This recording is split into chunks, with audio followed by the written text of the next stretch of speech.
Hello and welcome back my dear friends. आज हम बात करने वाले हैं DSSSB के एग्ज़ाम 22 अप्रैल 2021 को थर्ड शिफ्ट में पूछे गए क्वेश्चंस के बारे में। तो पूरा वीडियो शुरू से लेकर लास्ट तक ध्यान से देखना। साथ ही साथ अगर आप हमारे चैनल फर्स्ट टाइम विजिट करें तो चैनल को सब्सक्राइब जरूर कर लेना, बेल आइकन को जरूर प्रेस कर लेना ताकि बहुत से जब भी नए वीडियो अपलोड हो उसको नोटिफिकेशन आपको सबसे पहले मिल सके। ठीक है, तो फ्रेंड्स इससे पहले मैंने आपको सेकंड शिफ्ट का एनालिसिस करवाया था। ठीक है, अब करते हैं हम थर्ड शिफ्ट का एनालिसिस। ठीक है, तो चलिए फ्रेंड्स बिना टाइम वेस्ट की शुरुआत करते हैं पहले क्वेश्चन की।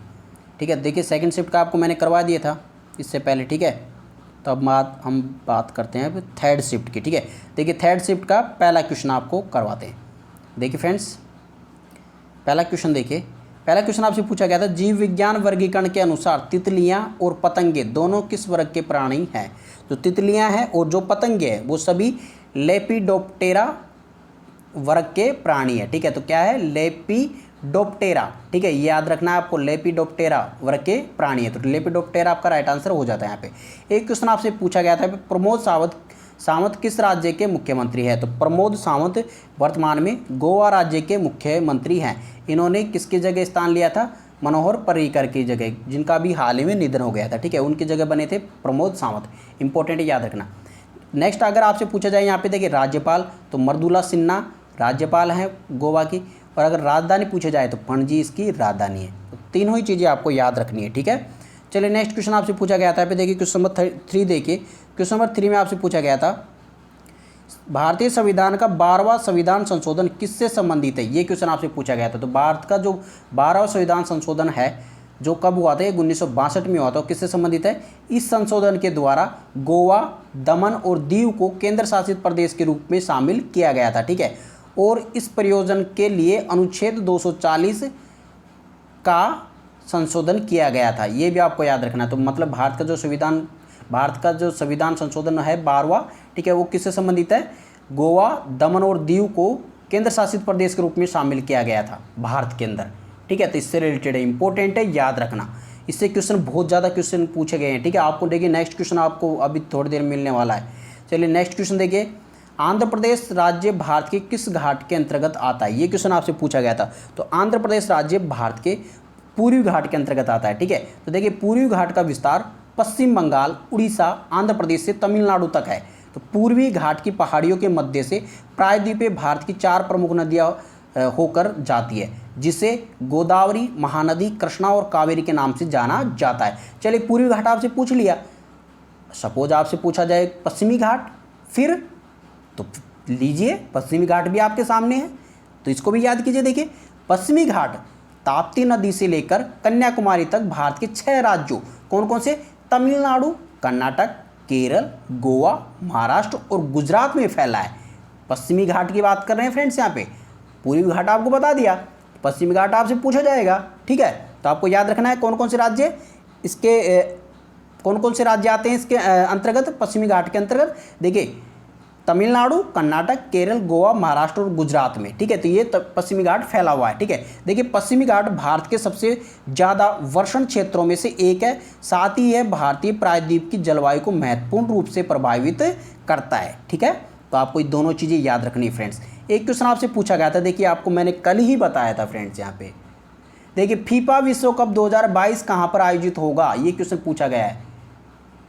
देखिए कितना इजी क्वेश्चन था। तो का आंसर होता है यहाँ पे कतर में। अगर आपने वीडियो देखा है ना फ्रेंड्स, सच्ची में यार आपका एक भी क्वेश्चन नहीं छूटा होगा। उससे लगभग 5 या 6 क्वेश्चन आए हैं डायरेक्टली एक वीडियो से। मात्र जो 32 मिनट का वीडियो, उससे 6 क्वेश्चन आ गए डायरेक्ट।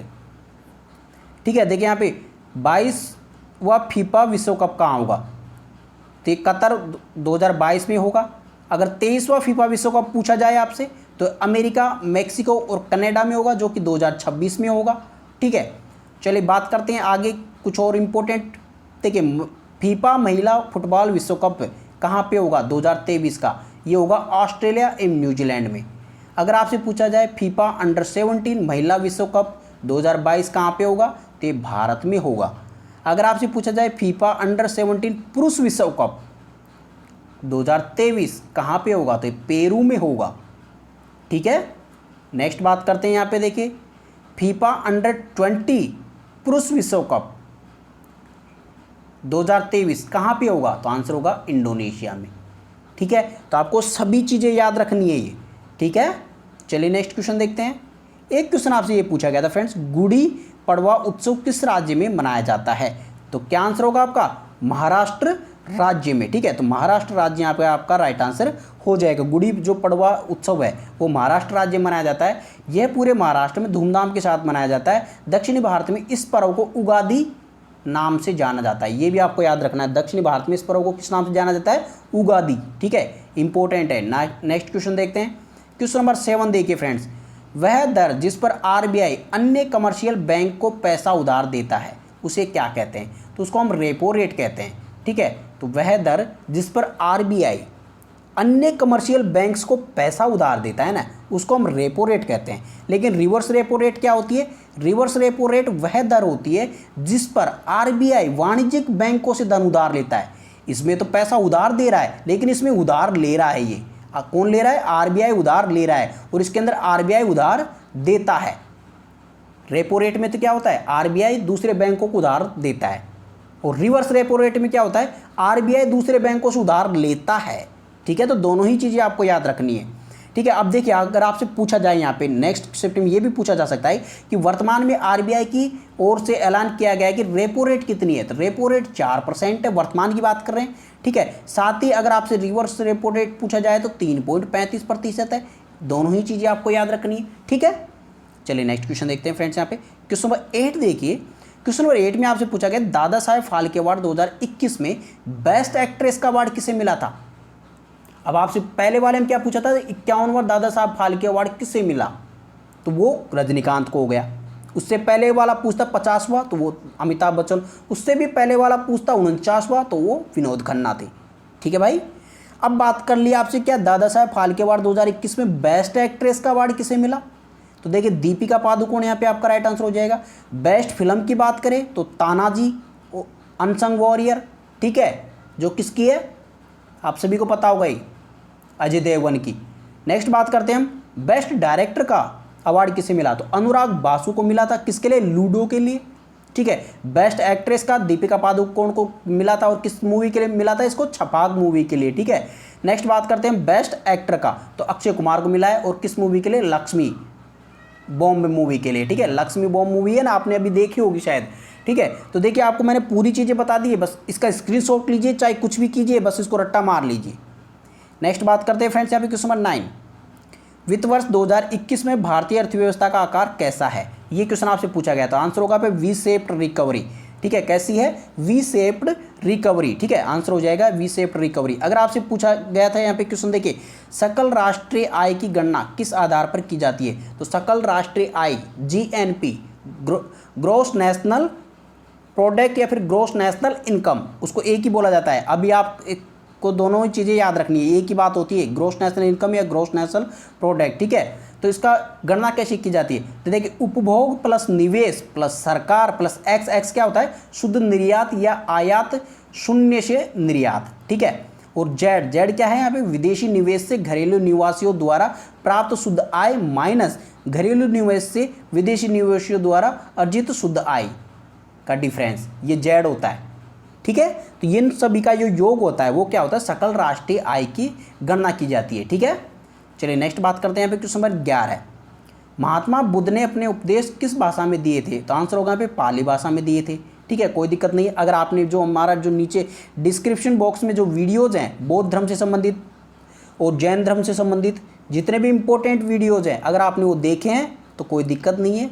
और जो भी करंट अफेयर्स मैंने आपको नीचे बता रखी है 2019, 2020 और जो 2021 की करंट अफेयर्स आपको बता रखी है, अगर जिन्होंने भी देखा है, ठीक है, तो उनको भी कोई प्रॉब्लम नहीं हुई होगी, ठीक है फ्रेंड्स। अगर अभी तक नहीं देखी है तो फिर भी देख लीजिए जाके, कोई दिक्कत नहीं आएगी आपको एग्जाम में। नेक्स्ट क्वेश्चन देखिए यहाँ पे क्वेश्चन नंबर 12। क्वेश्चन नंबर 12 में आपसे पूछा गया कि वर्ष 2021 का आईसीसी पुरुष T20 क्रिकेट विश्व कप कहाँ पर आयोजित किया जाएगा? तो आंसर होगा यहाँ पे भारत में। यार दोस्तों, मैंने कितना रटवाया था आपको कल की क्लास में यार, अगर आपने ये पढ़ा होगा ना, सही में ये क्वेश्चन आपका सही था बिल्कुल। तो चलिए देखिए, यह दूसरा मौका है जब भारतीय आईसीसी पुरुष T20 क्रिकेट विश्व कप की मेजबानी करेगा, ठीक है। देखिए और कुछ चीज़ें बता देता हूँ आपको। इससे पहले भारत ने 2016 में आईसीसी पुरुष T20 क्रिकेट विश्व कप की मेज़बानी की थी। वेस्ट इंडीज एकमात्र ऐसी टीम है जिसने 2 बार आईसीसी पुरुष टी20 क्रिकेट विश्व कप का खिताब जीता है। ठीक है, याद रखना। और आईपीएल कौन सी टीम ने सबसे ज़्यादा बार जीता है? मुंबई इंडियंस ने। और जो पिछला आईपीएल था वो किसने जीता था? मुंबई इंडियंस ने। मुंबई इंडियंस के कप्तान कौन थे? रोहित शर्मा। पर्पल कैप किसको मिली थी? ऑरेंज कैप किसको मिली थी? दोनों ही चीजें आपको याद रखनी है। ठीक है फ्रेंड्स, तो चलिए देखते हैं नेक्स्ट क्वेश्चन। देखिए, किस संविधान संशोधन के तहत अंडमान और निकोबार द्वीप समूह को भारतीय केंद्र शासित प्रदेश का दर्जा प्राप्त हुआ है? तो किस संविधान संशोधन के तहत अंडमान और निकोबार द्वीप समूह को भारतीय केंद्र शासित प्रदेश का दर्जा प्राप्त हुआ था? आंसर होगा 7वां संविधान संशोधन अधिनियम, जो कि 1956 में हुआ था। ठीक है, तो देखिए अब इसके बारे में कुछ और इंपॉर्टेंट चीज़ें देख लीजिए। देखिए, संविधान का 7वां संशोधन 1 नवंबर 1956 को लागू हुआ तथा देश में इसके तहत 14 प्रदेशों व 6 केंद्र शासित प्रदेशों का गठन किया गया था। और वो 6 केंद्र शासित प्रदेश थे, उनमें से एक था अंडमान और निकोबार द्वीप समूह है। ठीक है, इंपॉर्टेंट है, याद रखना। चलिए नेक्स्ट बात करते हैं फ्रेंड्स, क्वेश्चन नंबर 14। ये क्वेश्चन आपसे पूछा गया था। देखिए इसमें क्या पूछा गया है कि निम्न में से किसे शाहजहां द्वारा बनवाया गया था? निम्न में से किसे शाहजहां द्वारा नहीं बनवाया गया था, ये क्वेश्चन पूछा गया है। तो आपको मैं बता देता हूँ कि क्या क्या चीज़ शाहजहां ने बनवाई है, तो आपका आंसर हो जाएगा बस। फिर उसके अलावा जो भी था वो आपका नहीं बनवाया गया था। ठीक है, तो यहाँ पे देखिए शाहजहां द्वारा बनवाई गई इमारतें कौन कौन सी है? मयूर सिंहासन, दूसरा है ताजमहल, तीसरा है जामा मस्जिद। ठीक है, आपने एक ट्रिक सुनी होगी, मत जा रेशमा दीवानी, मत जा रेशमा दीवानी। ठीक है, उस ट्रिक से आपको पूरी चीज़ें याद हो जाएगी, शाहजहां द्वारा जितने भी चीज़ें बनवाई गई है। ठीक है, तो देखिए उसी सीक्वेंस में ये जमा रखा है मैंने। ठीक है, तो देखिए मयूर सिंहासन, ताजमहल, जामा मस्जिद, रेशमा बाग, शाहजहां बाग, मोती बाग, दीवान आम और दीवान खास, ये सभी चीज़ें किसके द्वारा बनाई गई है? शाहजहां के द्वारा। अब इसके बाहर जो भी था वो शाहजहां के द्वारा नहीं बनवाया गया था। ठीक है, तो फ्रेंड्स ये 14 क्वेश्चन मुझे आज मिले थे। और इसके अलावा जो इंपॉर्टेंट चीज़ें थी विटामिन वाले, ये क्वेश्चन तो अभी पूछे गए नहीं है, मैंने देखा भी नहीं है। ठीक है, अगर आपने देखा हो तो देख लेना। ठीक है, देखिए यहाँ पे भारत के 7 सिस्टर्स राज्य कौन कौन से थे, तो देखिए यहाँ पे अरुणाचल प्रदेश इसकी राजधानी ईटानगर, असम है इसकी राजधानी दिसपुर, मणिपुर की राजधानी इम्फॉल, मेघालय की राजधानी शिलोंग, मिजोरम की राजधानी एजवाल, नागालैंड की राजधानी कोहिमा और त्रिपुरा की राजधानी अगरतला। ठीक है, अगरतला। तो ये सभी राज्य क्या है कि 7 सिस्टर्स के नाम से जाने जाते हैं और उनकी कैपिटल भी आपको मैंने बता दी है। साथ में देखिए 1857 की क्रांति के भारतीय सेनापति, बिहार से किसने नेतृत्व किया था? वीर कुंवर सिंह ने। लखनऊ से बेगम हजरत महल ने, कानपुर से नाना साहब एवं तात्या टोपे ने, झांसी से रानी लक्ष्मीबाई ने, दिल्ली से बहादुर शाह द्वितीय ने, इलाहाबाद से लियाकत अली ने, फतेहपुर से अजीमुल्ला खान ने और बरेली से खान बहादुर खान ने इसका नेतृत्व किया था 1857 की क्रांति का। अगर आपसे पूछा जाता है कि 10 डिग्री चैनल किस किस के मध्य है, तो अंडमान और निकोबार द्वीप समूह के बीच में स्थित है। अगर आपसे 8 डिग्री चैनल पूछे जाते हैं तो मालदीव और मिनिकॉय के बीच में स्थित है। 9 डिग्री चैनल की बात की जाए तो मिनिकॉय और लक्षद्वीप के बीच में स्थित है। ये भी आपको याद रखना है, तीनों डिग्री चैनल। प्रथम देखिए द्वितीय गोल में सम्मेलन पूछा जाए तो 1931 में, प्रथम गोल में सम्मेलन पूछा जाए तो 1930 में, तृतीय गोल में सम्मेलन पूछा जाए तो 1932 में। ठीक है, ये तीनों गोल में सम्मेलन भी आपको याद रखने हैं। देखिए न्यूट्रॉन की खोज पूछे जाए तो जेम्स चैडविक 1932 में की थी। इलेक्ट्रॉन की खोज की जाए पूछी जाए तो जे थॉमसन 1897 में। प्रोटॉन की खोज की जाए तो गोल्डस्टीन ने की थी, लेकिन इसको नाम किसने दिया था? रदरफोर्ड ने दिया था। तो रदरफोर्ड अगर ऑप्शन में आता है तब तो आपको रदरफोर्ड ही ठोकना है आंसर। अगर आपका रदरफोर्ड नहीं आया था नहीं आए तो फिर गोल्डस्टीन आपका राइट आंसर हो जाएगा प्रोटॉन की खोज के लिए। ठीक है, देखिए खेलो इंडिया यूथ गेम्स के बारे में पूछा जाता है कि 2021 का कहाँ हुआ, तो हरियाणा में होगा ये, कि ये इसका चौथा संस्करण है। अगर आपसे पूछा जाए पहला संस्करण कहाँ हुआ था, तो नई दिल्ली में हुआ था। कि कहाँ पे? इंदिरा गांधी इंडोर स्टेडियम है उसके अंदर हुआ था प्रथम। दूसरा पूछा जाए तो पुणे महाराष्ट्र में हुआ था। तीसरा पूछा जाए तो कहाँ पे हुआ था? गुवाहाटी। तीसरा कहाँ पे हुआ था? गुवाहाटी में हुआ था। ठीक है, अगर चौथा कहाँ पे होगा? हरियाणा में होगा। तो बस खेलो इंडिया यूथ गेम्स से हो गया, एक साथ क्लियर हो गया ना फ्रेंड्स।